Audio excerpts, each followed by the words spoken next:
Welcome, everybody. I'm Maggie Dawn. You are listening to The Maggie Dawn Show here on the Civic Media Radio Network. If you're thinking to myself, that's not a female artist, producer, lead singer, that's because it's Trans Siberian Orchestra Day today on The Maggie Dawn Show. I am so happy to be joined again by Al Pitrelli, one of the founding members of TSO. They are on a big old tour right now.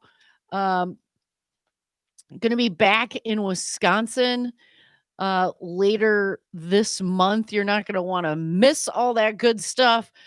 And we had Al on before. Boy, is he an interesting cat. If you wondered how heavy metal music and Christmas tunes came together, Al can explain the story of Trans Siberian Orchestra. Not going to want to miss that. Keep it locked in here, folks. Tomorrow, I'm going to have on Molly Dubin, the curator at the Milwaukee Jewish Museum. Happy Hanukkah, everyone. We're going to be celebrating a bit with Molly tomorrow. Don't miss that. They've got a really incredible show going about a particular medium by which women artists contribute to social dialogue. I'm super excited to talk to Molly. Today, there's a lot going on that I hope to get to.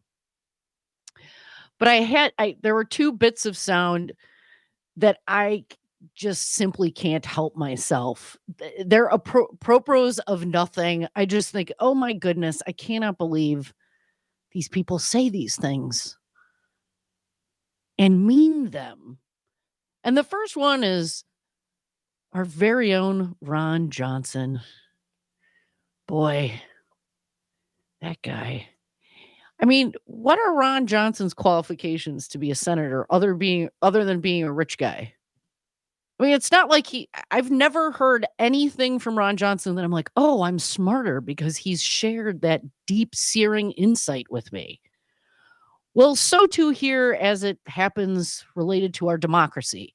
Ron Johnson never lets the fact that he has not availed himself of relevant information, facts, history, or reality stand in the way of him proffering up completely unfounded, unmoored, ungrounded, and totally irrational opinions about things. And here's what happened when he was getting interviewed just this past, I think either yesterday or on Sunday. Check this out, everybody. To go, Senator, I do want to ask about this. Obviously, it's your home state. 10 Republicans who signed paperwork falsely claiming that Trump won there in the 2020 election have now agreed to withdraw that paperwork, acknowledge that Joe Biden did win the election, and also agree to not serve as an elector in the 2024 election or in any election where Trump is on the ballot. But there is one person who still serves, Robert Spindell, in a state agency that is responsible for administering elections and certifying the results. Do you think that he should resign from that, given the role he played in the fake elector scheme? No, again, there was an active court case. There are all kinds of irregularities in Wisconsin in the 2020 election. And in order to make sure that the case just wasn't determined to be moot, they had to have an alternate slate of electors, just like Democrats have done repeatedly in all kinds of different states. There was nothing untoward about what they did. There was nothing illegal about what they did. They were just an alternate slate of electors. They were going to court. They had $2.4 million on the line in damages if they lost this case at trial. That's why I know they've been harassed. But to say, you're saying that they did realize Democrats wrong? have used the civil courts to harass these poor individuals. It's unfortunate. It's a travesty. But that's what Democrats do. They view politics as a blood sport. It was unfortunate. These folks did nothing different than what many Democrats have done in many states throughout our history. Senator. I mean, there were multiple slates of fake electors, including in your home state. They're acknowledging that they were playing a role in trying to improperly overturn the election. That's what they said. They got themselves out of a nuisance lawsuit. They agreed to settle a nuisance lawsuit that never should have been brought. So you think it's fine that someone... Lawsuit. It's a travesty of justice. You think it's fine that someone who tried to overturn a legitimate election is still on a board that Democrat electors have done that repeatedly. Democrats have done the same thing. Republicans never tried to criminalize it. Fake slates of electors? No, it's happened in different states. I didn't come prepared to give you the exact states, but it's happened repeatedly. It has happened repeatedly. Just go check the books. Which books? I mean, there have been alternate slates of electors by Democrat electors in our history.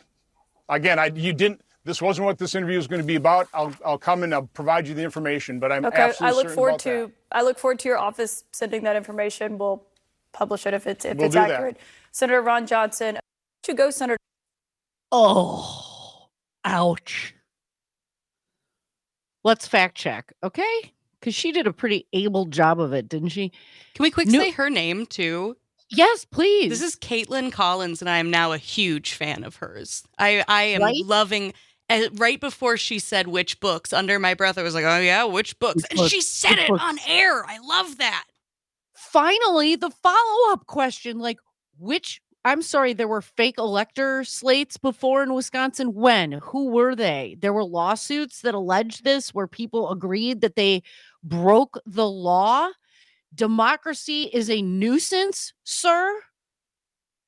Which books? Best line of 2023 goes to Caitlin Collins, just under the wire, everybody. He's just making it up. Here's some books, Ron, RoJo, that I want to go to. All of the deposition transcripts from the Dominion lawsuit. Let's read those books, because there's books of deposition transcripts where everyone at Fox News is like, yeah, this is just total garbage. Sidney Powell's a nutcase. Giuliani is off his rocker. This is made up. This is not credible. Debating whether or not they should say that because, oh my God, they're going to lose the far right, which isn't the far right anymore. It's the right. And here's Ron Johnson trafficking in more lies and nonsense without the ability to back up any of his statements. You think that when you're accusing the opposing party of mucking about in democracy, you would have something better to say than check the books? And this interview wasn't supposed to be about that. Oh, you asked me a tough question live. There's so many things that are wrong with that. Every time he speaks, there's so many things wrong with that. No, mouthwash does not cure COVID, Senator. No, it's not okay to say it's fine if all the people in Africa die from climate change and all the people on coastal land in the United States die because it's not Wisconsin. You idiot. I mean, I don't even objectively forget the politics of the moment. Does that person in that interview not sound like a total moron? Texter Wang and Johnson is so full of the Brown stuff. The false documents are a felony. Yep. But that's a nuisance lawsuit. It's a travesty of justice, sir. That people met in secret in the Wisconsin Capitol after the Wisconsin Supreme Court had rejected the legal challenges and doctored up some fraudulent documents, which you then were ready to hand over to the Vice President of the United States on January 6th, which then amounted to an armed insurrection fomented, encouraged, and directed by the former president of the United States that by all accounts lost the election, that's not had a single valid legal challenge to anything that happened in 2020 that would impact the outcome whatsoever in the least. There weren't election irregularities, sir, in the state of Wisconsin that are any different than every other election cycle. They hired a hack who listens to Mike Lindell to go investigate it. His name is Mike Gableman, who violated the state's open records law, which is supposed to be our mechanism to ensure that our government officials and special prosecutors like Mr. Gableman are actually doing what they have been tasked to do and paid for by taxpayer dollars. Not a whit of evidence.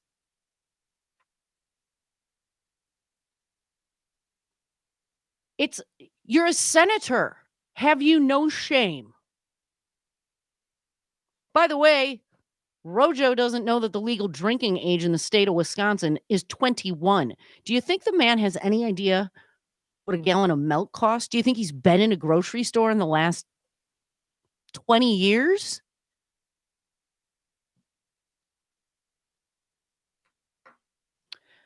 All right. Sound bit number 2 that I just can't help but to listen to part of. If you haven't heard, Tucker Carlson is being floated as Donald Trump's potential vice presidential candidate. Here's what happened when Megyn Kelly asked him about it. Got to ask you, and I want to talk politics too. This was very interesting. Trump went on the Clay and Buck show. I know you've heard about this. And well, maybe you haven't because you don't really tune into the news. And listen to the following exchange, top 3. So would Tucker Carlson be on your list of potential VPs? I like Tucker a lot. I guess I would. I think I'd say I would because he's got great common sense. Oh, I know you get asked this all the time. But, I mean, if asked, would you serve? Well, it's just so unimaginable. I mean, I haven't led a life that prepares a person for politics. As I said, I don't think I have any like horrible skeletons or anything. It's not that. It's just that that's not how my brain works. I've never done anything like that. I can't imagine spending time with politicians. Okay, we can wrap this up here.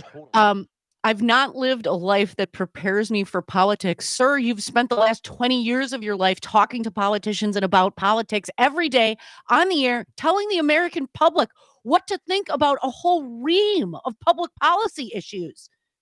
And then oh my God, that's his subconscious talking very much out loud when he's like, it's not like I have any skeletons in the closet. Oh my God. No one suggested that, Mr. Carlson. But it seems to me you very much absolutely do have, if that's the first thing out of your mouth. Well, first of all, I'm incompetent on the subject matter, even though I tell people that they should listen to what I'm saying about it. And by the way, I've never done anything that I wouldn't want my mother to know about or that would be on the front page of the New York Times. Yee. Tucker, everybody.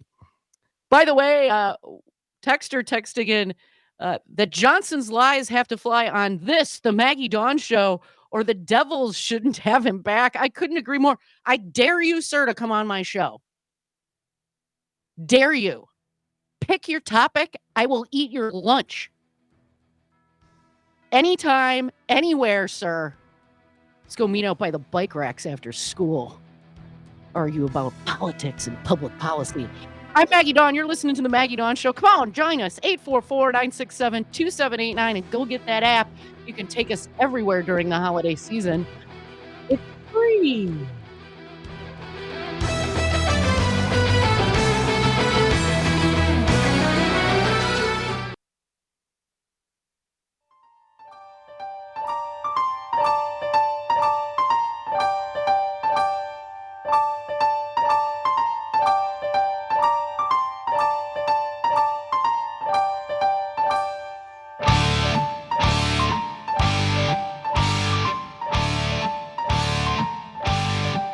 Welcome back, everybody. I am Maggie Dawn. You are listening to the Maggie Dawn Show. Here with my producer, Anya Esther.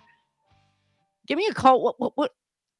What do you make of Ron Johnson's nonsense? I mean, here's what. Forget the particular politics of what he was talking about, right? Just for a moment. Does that sound like an intelligent person getting interviewed about an important subject of the day? In my mind, if you're going to say something that's pretty extraordinary, like Democrats have engaged in fake elector slates and do the same criminal things, I would be armed with some facts to back that up, right? Like, shouldn't that be a sort of minimal requirement if you're going to say those kinds of things live in a TV interview or on the radio?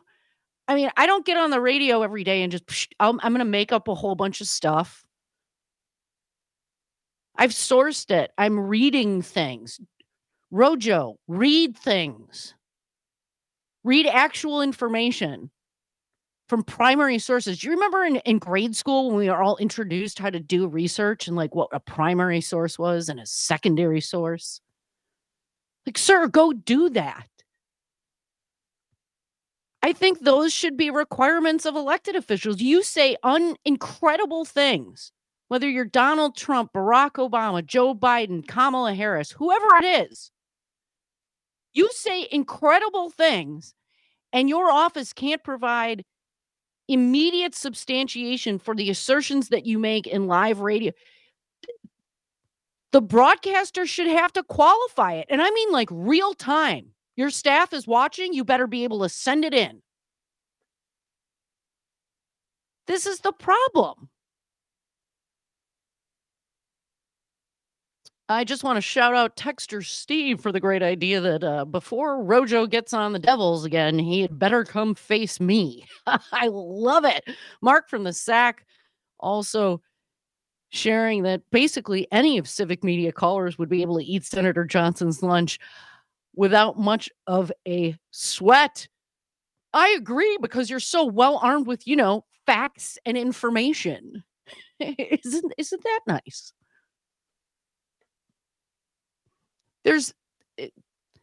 It's just too much. And yes, there's rhetorical flourishes and exaggerations and things that happen in political argumentation. I'm not talking about that. He basically said, well, they do it too, so it's fine. Okay, sir, cite one. Couldn't do it. And just as a point of fact, I don't remember a bunch of Democrats storming the Capitol during an electoral college vote. I don't remember that. If someone out there knows that we did that in modern American history, give me a call at 844-967-2789. I also don't know that I've ever seen folks from the Democratic Party of Wisconsin gather in secret, guarded by Capitol Police, in the basement of the Capitol building on the day that Wisconsin is supposed to submit its electoral vote count, and falsified documentation that's supposed to look like the real deal, and then pass it along to a Democratic senator on the day that Democrats storm the Capitol while again, if I'm missing that somewhere, someone call and correct me. Now, today I told you I would give you a little bit of a download of this really interesting red state governments telling blue cities what to do. And I may have to close the loop on some of this tomorrow, but let's get started. I mean, certainly we can start in the state of Wisconsin. Act 10, then magically, like residency, and you can't do that. It was a state law. Act 10, no more public unions, gone. There's state statutes that tell local governments we can't enact more stricter gun legislation than what is at the state level. The sales tax package had restrictions on what Milwaukee County and the city of Milwaukee can now do. It basically stripped the city of Milwaukee's Citizen Oversight Board of the fire and police departments of all of its actual powers.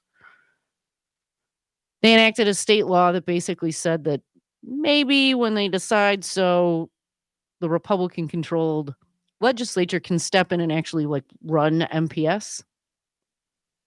That existed. So we've had a long and storied history of these things after Scott Walker got elected. Of course, the hypocrisy here is that when it comes to the federal government, right, Republicans will be like, you can't tell states what to do. We get to tell women what they can choose for their health care. That's a state right thing. And by the way, every time you hear the term states' rights, I want you to think Jim Crow and taking away rights of historically oppressed groups of people. That's what states' rights means. Sort of came up when Reagan announced his candidacy back in 1980. He did so in the county seat in Mississippi, where the 7 civil rights workers were killed. I wonder if that was an accident. Did they know that that's where they were? Of course they did.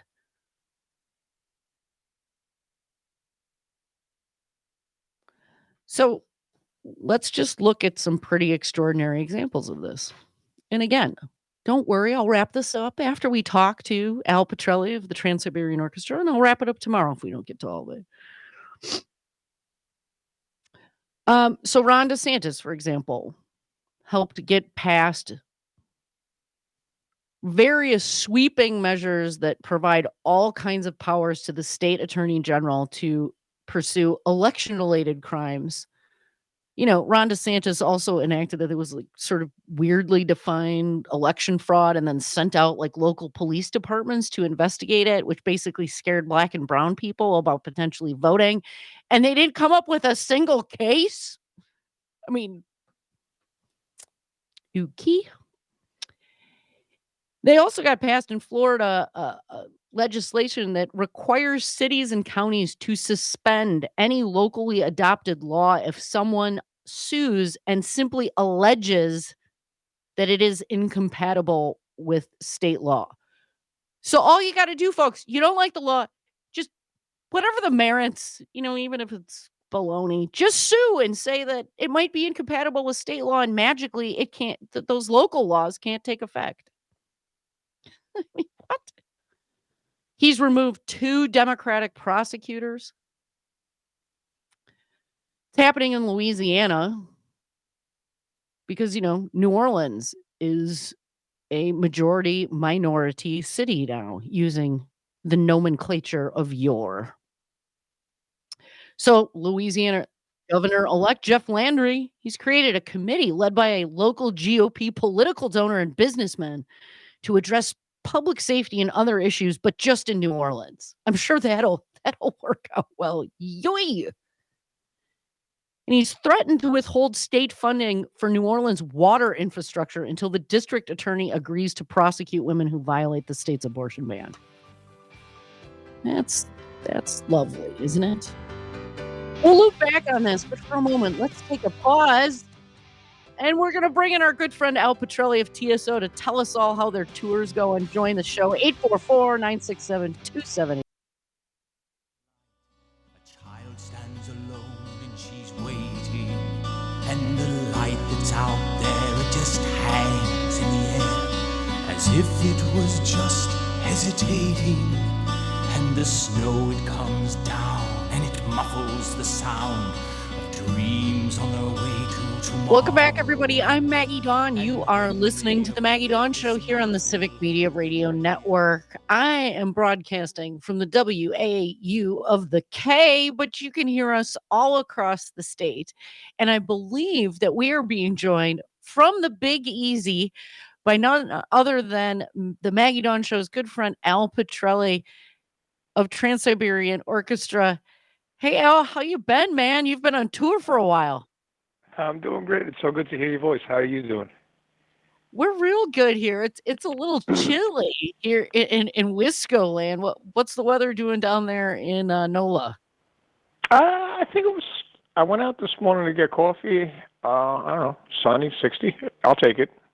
A couple more days in the south, and then we're going to be wiggling up that not too far from you guys pretty soon.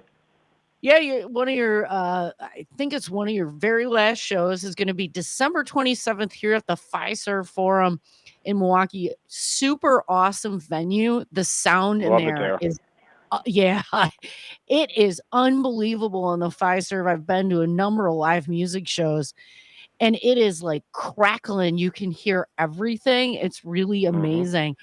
One of the best venues, I think, that's been constructed as of late, just in terms of pure sound quality. It's so awesome. The folks in the audience are wonderful. Your town is wonderful. Your community has embraced us like we're coming home. The folks that work there, we've known them for like years now. What was the arena before that one that we used to play at? It's escaped my mind. The Bradley Center. So if you go way... Yep, Bradley Center was the most recent one. And a lot of the staff from the Bradley Center, is over at the Fiserv now, and it's so it's like seeing old friends. Oh yeah, there's a concert this afternoon. There's a concert tonight, but we spend more time just catching up on pictures of kids and grandkids, and it's such a wonderful time. I love that. It is one of the things that I think is really unique about Milwaukee. We see a lot of artists, stand-up comics, every kind of music that are like, hey, can we start or sort of wrap up in and around Milwaukee because of the very thing that you're talking about, Al? Like, it's many of the same faces. People are super, super chill, very nice, right? And there's a good vibe, and I like to think our audiences are some of the best. They are some of the best. They're awesome. I mean, the fact that we're coming back and we're doing 2 shows, and people come out. I affectionately refer to some of these people as the repeat offenders who keep coming back year after year. Like they just want to be part of it. We love being part of the community. I love going to U Singers. That's like one of my favorite places ever. Like, oh my God. So there's a lot about the community that we just have shared over the decades of coming through, and I'm just so thrilled that we're coming back. And it's only 2 days after Christmas, so everybody's still going to be in a good mood and happy. Heck yeah, we might even still be, on some holiday time, which means people will be kicking back a few at the show and hooting and hollering. One of the all things day, that I want all night, girl. right? Enjoy, everybody. I love it. One of the things that I wanted to ask you, it's been really interesting to me to kind of some of the stuff that pops off on social media and whatnot about how audiences are changing, right? And you've been on tour now for a while, since October, man. That is a long haul. For your show and the vibe that you guys create, are you seeing any sort of changes in audiences and how they're responding?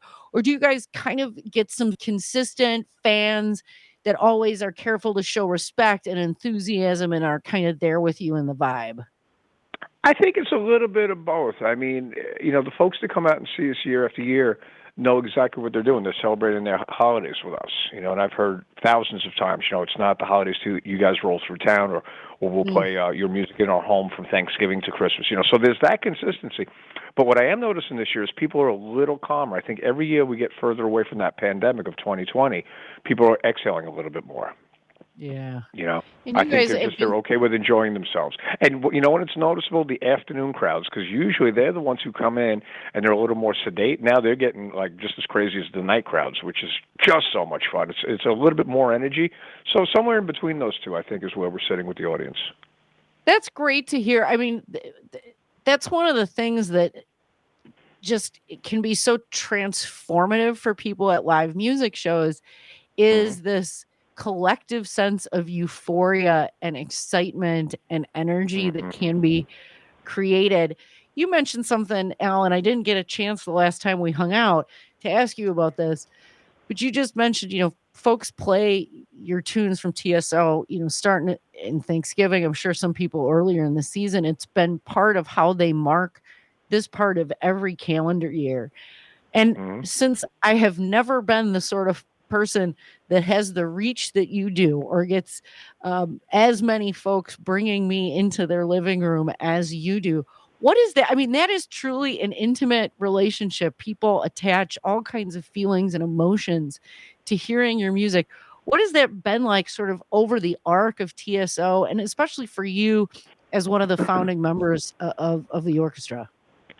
Well, it's one of the most complimentary, flattering things anybody could ever say. I mean, as an artist, what Paul O'Neill created so many decades ago, that people, it's not like they listen to the record and say, oh, that's cool, and move on to the next thing. They put it on, like when I was a kid, I'd watch Rudolph every year. Like that became my comfy place, or to this day, if I watch Miracle on 34th Street, or it's whatever is your tradition, to become part of people's family holiday tradition. I'm so flattered and so taken back, and also it's an enormous responsibility. Because you don't take things like that for granted. You don't take things like that lightly. So when they say we're coming back next year, or we've been coming to see you for 5 or 6 years because this is what our family does every year, well, that means we're going to work 10 times harder to make sure that next year's show is even better than this year's, or this year's show is even better than last year's.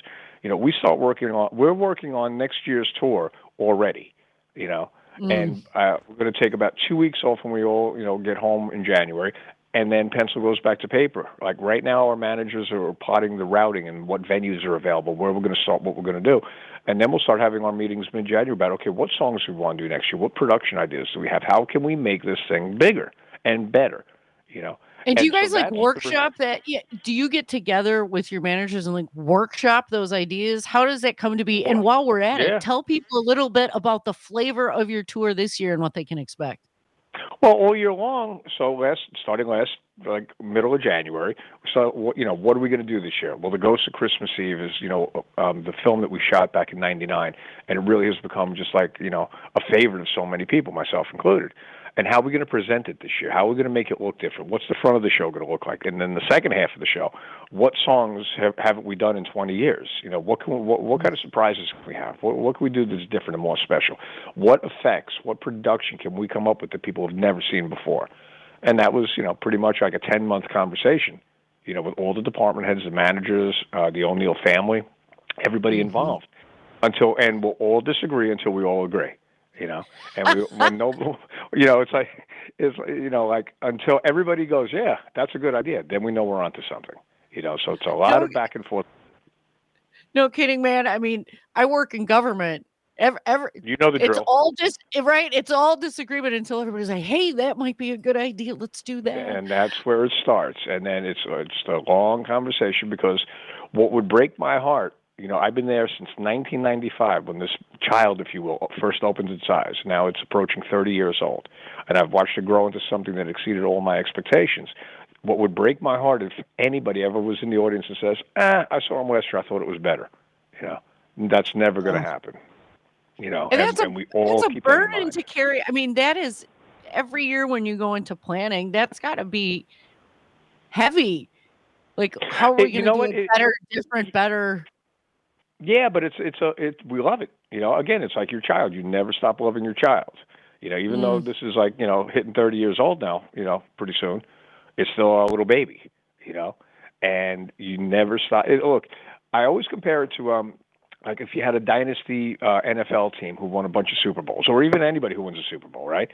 And all of a sudden, like, you're in the middle of March and like all the accolades are in your rearview mirror, and like, that was a great season. Well, you got to do it again. And you got to be better than you were last year. If you want a chance at that ring one more time, you're going to work all year long to make sure that it's better and bigger and just different enough to confuse everybody as far as the football team goes. For us, we just want to make it better. I love that. Love the Super Bowl analogy. Really like the kid analogy too. It's a lifetime. That love changes. And certainly the kid grows up and matures, and you all get to bring your next great artistic ideas to bear. I really have a lot of respect for the creativity and the collective commitment, all the folks that have to come together to make that happen. These are big tours. We talked about that last time. So many buses, so many moving parts. How many people, remind folks, how many flatbeds, semi trucks do you guys have, and how many people work on your tour? Well, there's probably about 100 people on the tour. I think I counted 21 tractor trailers and 12 or 13 buses. But then you have the office staff back in New York, who are constantly working on this. You have, it's just but you got to understand, if you go back to when we first started touring, which was 1999, okay, we had 7 cities on the itinerary, 1 box truck, a bus, and a fog machine. That was it. Don't forget your fog machine, right? Never forget my fog machine. And now we got 21 trucks, 12 buses, and a lot more fog machines. But it's grown up, again, going back to the child analogy, it's grown up, over the years. And we never lose sight of it. We never let go of it, even though, my oldest son is 37 years old, He's a grown man. But he's still my baby boy, and he'll always remain my baby boy, And if this is Paul O'Neill's child and the O'Neill family child, then I'm just a weird uncle, But I love this thing. Al, as much somehow as somehow I completely believe you when you say that. What about the weird part? Yeah, no kidding. There's always that and uncle, probably like the most fun chair. uncle. Yeah, most fun uncle too. I think. Yeah. So tell me, how long are y'all on tour for? Like, how many did you get breaks? Like, no. Well, we get days off, of course, but we will be out here. I think our last show is going to be in Minneapolis a couple days after you, the day before New Year's Eve, and then we'll all fly home. Oh, what's that like when you come home? It's awesome. I can't even imagine. There's 2 things I love in my life. My family and my job. Yeah. And those lines are really blurred because most of the people in this organization, we've been together almost 30 years, so they are my family, So when I get to Omaha, Nebraska for the first day of rehearsal, I'm like a kid in the candy store. I love it so much, like and I camp, love it up until adult camp. I love it. It's awesome. And then, I also love when I put my guitar back in my case after the last show and said, all right, I'm going to go home to my wife and my kids. So I'm really fortunate in that regard that I love both sides of the fence equally. Yeah. Well, listen, from everybody here in Wisconsin, we appreciate you. We really dig what you do. We appreciate the effort. Everybody who's part of the TSO family. Folks, if you want to catch Al Pitrelli, one of the founding members of Paul O'Neill's brainchild, his baby, the Trans Siberian Orchestra, everybody knows the music. We all mark our holidays by it. They're going to be at the Fiserv Forum for 2 shows on December 27th. You're not going to want to miss that. Al, what's your parting wish to Wisco land here for everybody's holiday? I just want everybody to stay healthy and stay safe. Tell people that you haven't spoken to that you love them. Reach out. Paul O'Neill's message in the story is, loss and redemption. So we have the opportunity. Somebody's always at the other end of your phone. To reach out and say hi to. And that empty chair at your dining room table, always hold that memory close to your heart, because, like I always say, I'd rather remember somebody and miss them than never to have had them at all in my life. And if everybody just takes like a moment to just kind of acknowledge that, I feel better when I do that anyway. I appreciate you, man. Thank you for those wishes to the entire state of Wisconsin. I'm going to be looking forward to your show on the 27th. I will try to be there. We've got a couple of friends that I'm trying to wrangle up for a whole evening's worth of that sounds like fun. Heck yeah, cocktails definitely included. Al, my thanks to you. Safe love travels. And respect, my dear, always. Have a wonderful holiday season, and please stay safe, and love to your family. You too, brother. Best wishes to TSO. We will be talking to them again, hopefully next year around this time. I'm Maggie Dawn, everybody. Keep it locked. I'm going to be returning to that red state, blue city problem when we come back here on the Maggie Dawn Show. If you want to join us for our last segment of the day, 844-967-2789.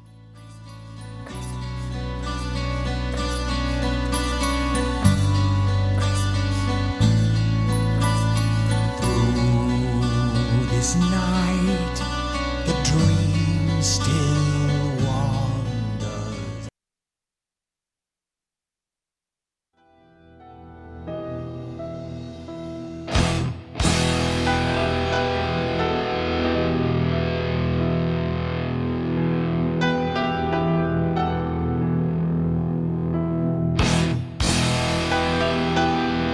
Welcome back, everybody. I'm Maggie Dawn, joined in the production booth by Anya Esther. Join us for our last segment here on the Civic Media Radio Network, 844-967-2789. Don't forget, you can take us everywhere over the holiday season. It's going to be a lot of fun. And tomorrow, you're going to be wanting to listen to the Pacers-Bucks game. You can hear that. Hello, Oshkosh on WISS Air Support. We are going to be live with the Bucks tomorrow at Richland Center in Amory, Racine, and Park Falls. All good stuff here on the Civic Media Radio Network. My thanks to Al Pitrelli of the Trans Siberian Orchestra. You can catch them live at the Fiserv Forum. There'll be 2 shows on December 27th. Go check it out. Everybody, be there or be square. Okay, we're talking about red states deciding how blue cities should govern themselves, despite the fact that it's been local control and small government has been the watchword and guide of the GOP, at least for the entirety of my 46 years here on the planet. We got some texters as I was talking about what is happening in now GOP-controlled Louisiana. And I thought one of the texters' observations was super apt. Like, this governor in Louisiana, Jeff Landry, is going to be holding up money for the city's water infrastructure to basically extort the district attorney in Louisiana, in New Orleans specifically, to extort him into prosecuting women under the state's uber restrictive abortion laws.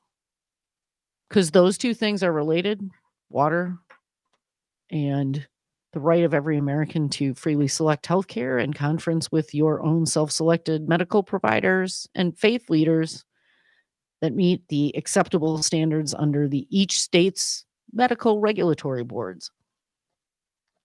Yeah, It's disgusting. I completely agree with you, but we haven't even gotten to Texas yet. Would anybody surprised that this guy that we were talking about, Attorney General Ken Paxton, yesterday on the Maggie Dawn show is like front and center in some of this nonsense that's going on in Texas? Greg Abbott literally just pushed through with the help of the GOP-controlled legislature in the state of Texas what opponents referred to as the Death Star that has now banned Democratic-dominated cities like Austin and Dallas from doing all sorts of things. Bans on discrimination. Let me just get that. Local governments can't ban discrimination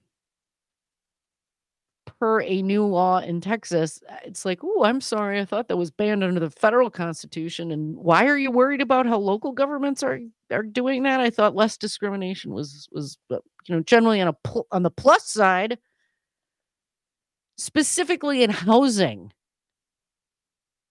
I mean, guess what hurts folks that are struggling economically the most? It's housing insecurity.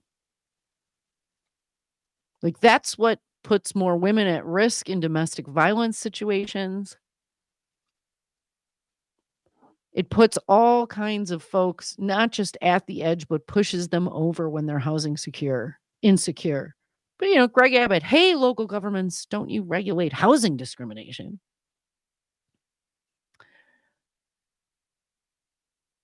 Also blocked a whole bunch of worker protections, like mandatory water breaks during heat waves. Yes, according to Greg Abbott in the state of Texas, local governments can't require water breaks for people during heat waves. I have no idea the way that Texas hot feels. I don't. Here's what. Dear Governor Greg Abbott,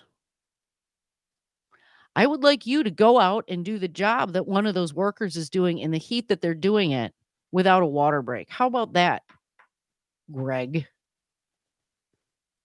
That's the state needs to be worried about local governments guaranteeing water breaks during heat waves. Okay. Glad you've got the focus. Here's what he said about these things. Texas small businesses are the backbone of our economy. Burdensome regulations are an obstacle to their success. Forget what he actually just did. I agree with that statement. If regulations aren't working, they're overly complicated, they're hindering innovation, they're prohibiting businesses from growing to supply good paying middle class supporting jobs. Yeah, we should be taking a look at those regulations. That's not what we're talking about here, Greg. We're talking about water breaks and housing discrimination. Like, can we be sophisticated enough to hold these two ideas in our head at the same time? Yes, we should be able to have regulatory systems that promote business and growth, but do so safely, that don't abuse people, that don't place the wealth creation of some on the backs of the many and then turn a calloused ear to people's needs. We can't do those things at the same time.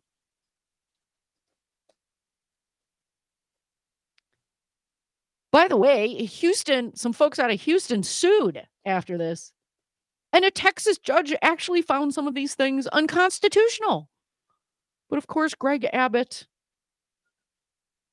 and the state government appealed. And we're going to listen to this little bit of sound. Here is one of the current Texas State Supreme Court justices discussing his views on the right of everybody to choose healthcare. If you've got that sound, Anya, this is the Texas Supreme Court justice. If you don't, just tell me if you do or you don't. She doesn't yet. This is just a tease then for tomorrow, everybody.